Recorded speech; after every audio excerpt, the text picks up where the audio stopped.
Hi, we're Danny and Kate, and for the last 3 months we've been renovating our kitchen in this 120-year-old village house on the eastern coast of Spain. We're doing as much of the work ourselves as we can, and we've acquired all of our new skills from YouTube University, so of course that means that sometimes things go wrong. Our most recent disaster, which you may have seen shared over our last few videos, is the new kitchen floor. The self-leveling concrete cracked and delaminated, and we had to remove everything just a few days after pouring it.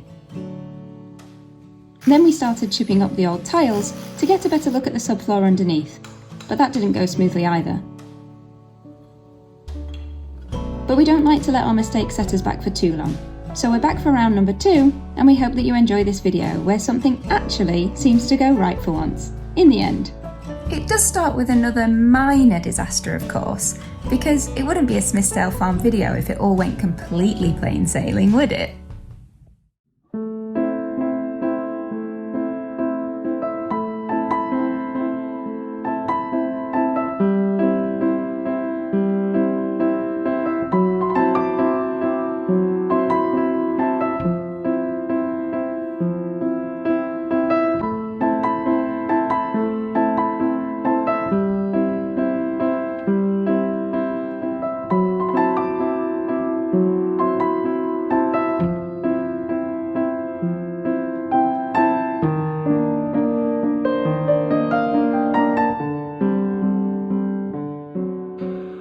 So this is the real reason we didn't want to chip up the tiles.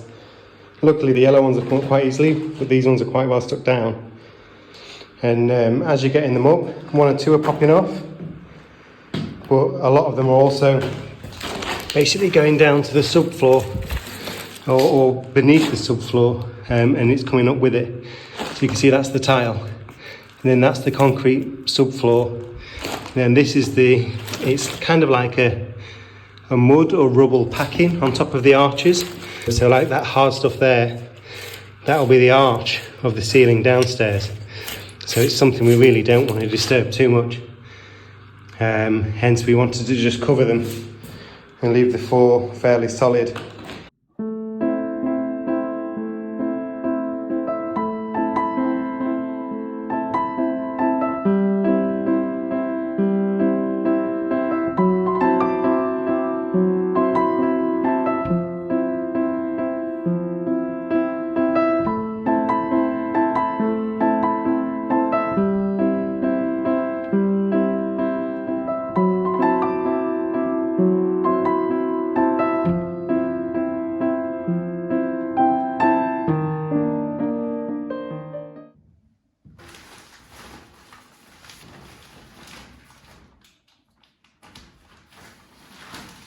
All of this is such dusty work that I've been trying to think of ways to try and stop my hair from getting so dusty. So this is what I've come up with for now. It just stops it from getting all up in there. Because otherwise I've got to wash my hair like every day, which is terrible. So yeah, it seems to do the job.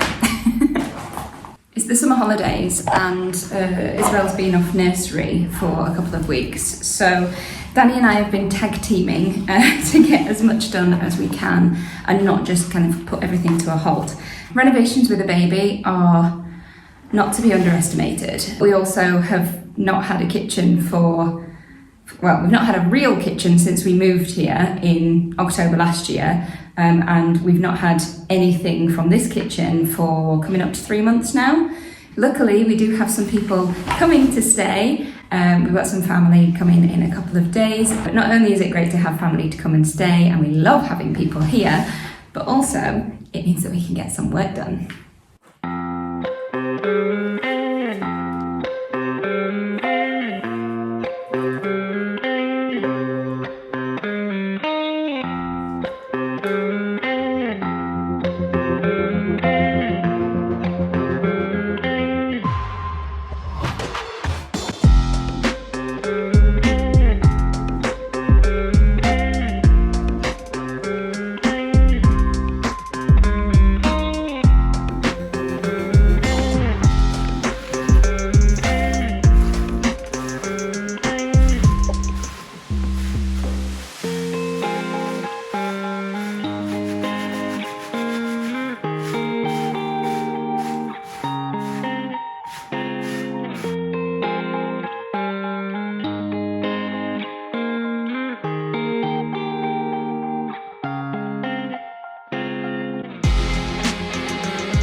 Houston, we have a problem.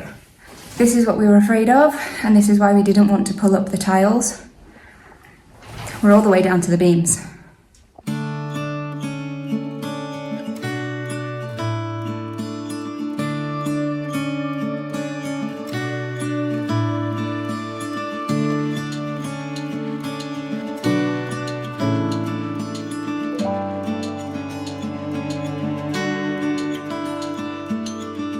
So we've had a spring of no rain and no summer storms, and this is just what the general countryside's looking like. Apart from the odd carob tree that's very bright, it's looking very dead.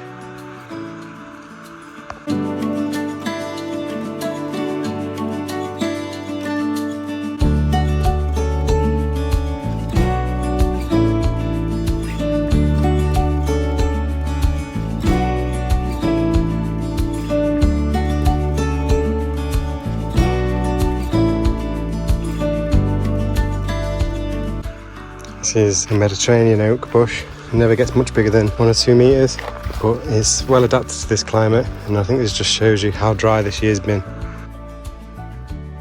And then this is the walnut, completely gone on the roots, so that was definitely a failure. With this one, there was a sprout coming below the graft early on in the year, and I pulled that off. But having spoke to a few people, they're saying I should leave them on even if they are below the graft in this climate, just to get the roots set. And then I can always regraft it in the future if we wanted to. But it's more important that the tree gets set in and able to put some roots down rather than pulling off the shoots from the rootstock. So we've had a few learnings this year about what we can and can't do up here. Again, the importance of water has really been obvious, and shade. So one of the jobs to do before any rain comes is empty out that mud in the bottom of the cisterna, but in between kitchen renovations and baby, the land's kind of coming last, unfortunately. And then I'd like to do this pathway here behind me with a little bit of brickwork, just to make some steps so it's nice and easy to get up and down. So yeah, there are a few of the little projects that are upcoming here.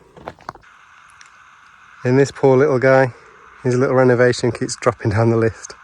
But we'll get there eventually, and it'll be a beautiful place.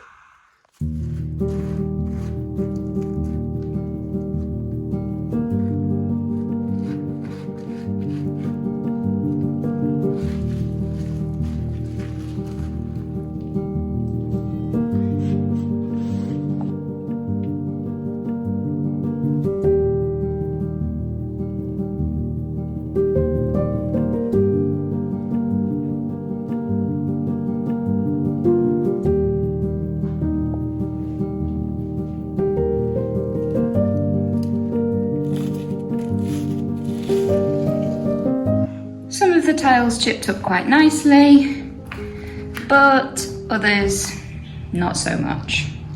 And in 3 places, we're all the way down to the beam. Here, here, and over here as well.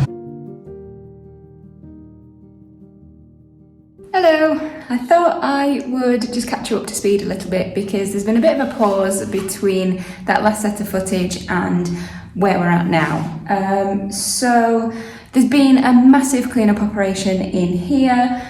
We've got rid of all of the tiles, all of those orange tiles, and stacked and stored those downstairs. There's about 170 that are in really good condition, and then about another 20 maybe that just have minor corners or defects that we can probably use for edging or half tiles and things like that.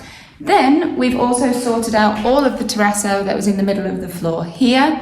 Some of that we've got rid of. It was broken or it had huge chunks of the floor, these chunks.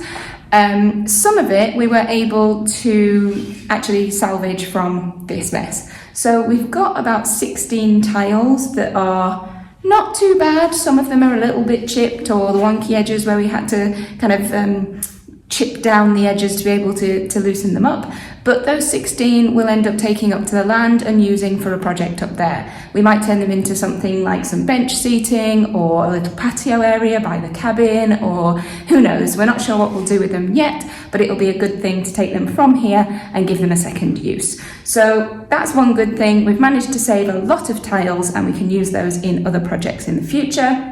And then we've just been tidying up. So basically all of this area is going to stay as is for now, and then what we're going to do is tackle this area right here. So I'm just going to get on and finish cleaning this and preparing it, and then we'll come back and tell you what we're going to do to get this floor ready. So we've chipped up the black abrazo stuff, and what we were afraid to happen happened, and it's pulled up part of the subfloor. So we now need to prepare some of this, and then we can tile it afterwards. Just to show you what we've got, we've done a bit of reading now about these arch beam floors. They're jack arch floors. We'll attach 2 papers from the University of Valencia, I think, down in the description, and they talk about how they're constructed. So what you can see here is this is the main beam of the ceiling. And then this is the arch made out of the terracotta brickwork. And then they've coated that with some kind of mortar or cement. And then on top of that, they pack between the beam and where it goes in from the arch, and then they cast a subfloor on top of that. We've been doing some research about these jack arch floors and just wanted to understand a bit more about how they're constructed and why they're built this way. So basically you have the beams running this way, and then in between the beams you have an archway of a few tiles or very, very thin bricks, and that creates the arch so that when you look up there's an arch above. But that means that when you look down, there's also an arch below. So what they do to prepare that surface for putting on the floor is they fill those gaps between where you have the beam and the floor with flexible material. So usually that's things like brick dust or sand, or it could be all sorts of different things.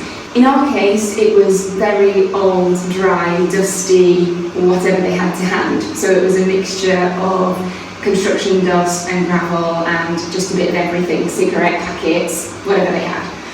So what we've done to re-prepare this floor is fill in those gaps where we've taken out the material that was there before, that came out when we removed the tiles. So here, this is where we have a beam running, and then the archway runs this way, so it goes from the side of the beam, like this. On the other side, it goes side of the beam, like this. So what we've done is either side of the beam and over the top of the beam is we've laid a mix of 5 parts sand to 1 part lime, and that means that it's just got something that is a slightly flexible material, so that if the beams move, it has something to move against.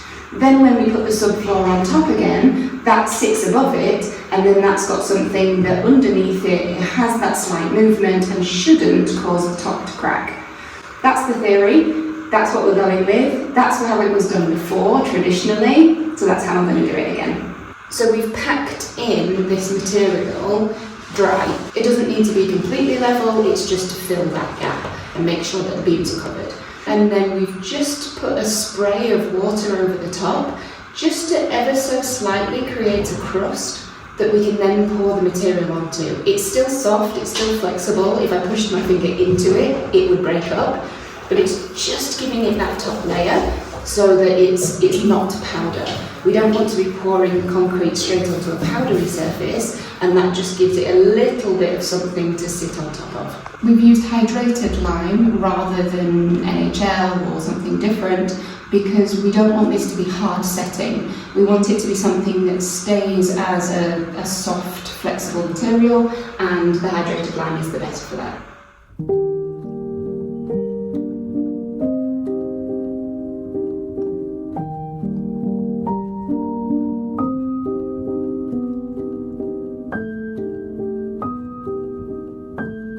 So we've just had a few days of rain, come to check, and this cisterna is not really filling up, so we need to work out why. So the days before the rains came, we came up and just built these little berms to direct the water down here towards the cisterna. And as you can see, they have worked, they have been full of water and gone. And down here there's another one that's obviously worked.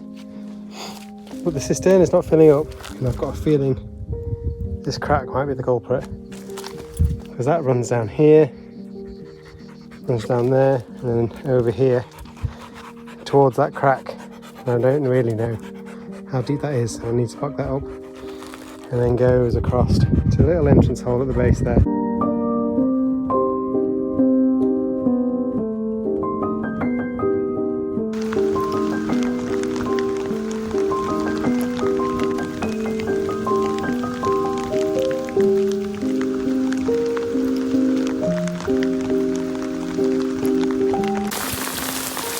So finally, we've got a little bit of rain. It's coming down the road here. I'm going to go check the cisterna. So you can see here it's running down the road, and this is why we have that diversion here, because then it goes round to the cisterna. So there it is coming down the path, and then this is the diversion that we've just built in the last few days to catch this rain, and you can see it's working beautifully. So all that water's coming down, getting caught in that channel and off to the entrance hole there. We do have a little bit of a leak here, which we can sort out at a later date. But other than that, very happy. So that's what we like to see. So if you can see it, you can definitely hear it, it's just pouring in.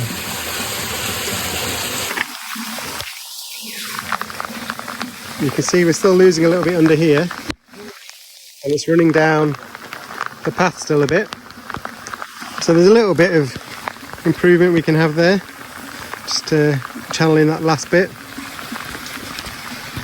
Maybe I can block off this entrance hole a bit better. So due more rain this afternoon, so I've come up with the Bluetti, and we're pumping down the IBCs down there. So if I fill up those 4, they're all basically empty, so it'll be another 3,500 litres taken out of here, so we can collect more rain when it comes.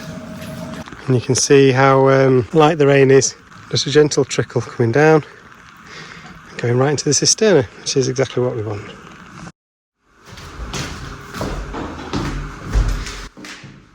So having learned the lesson from our last pouring experience, we bought some primer from Big Man, and that's for concrete to concrete bonding, or tile to concrete bonding, or basically anything with concrete which should make it stick. One coat, and within half an hour you can start pouring. So I think we're going to get on with that now. So we're going to prime the floor and pour this morning. We're quite lucky in the sense that the day we're pouring the second time is 10 degrees cooler than the day that we poured the first time. So the temperature shouldn't be much of an issue this time either. And we can also get in to spray it a little bit if it needs a little bit of spray while it's setting, so it doesn't dry too quickly. So wish us luck, but hopefully learnings from the previous experience will make this one go more smoothly.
So this is the difference that the primer makes, because this has all been primed.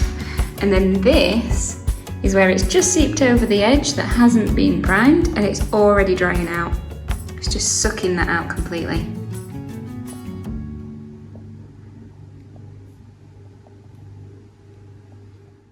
After a few hours, the new concrete floor was already drying out really, really well.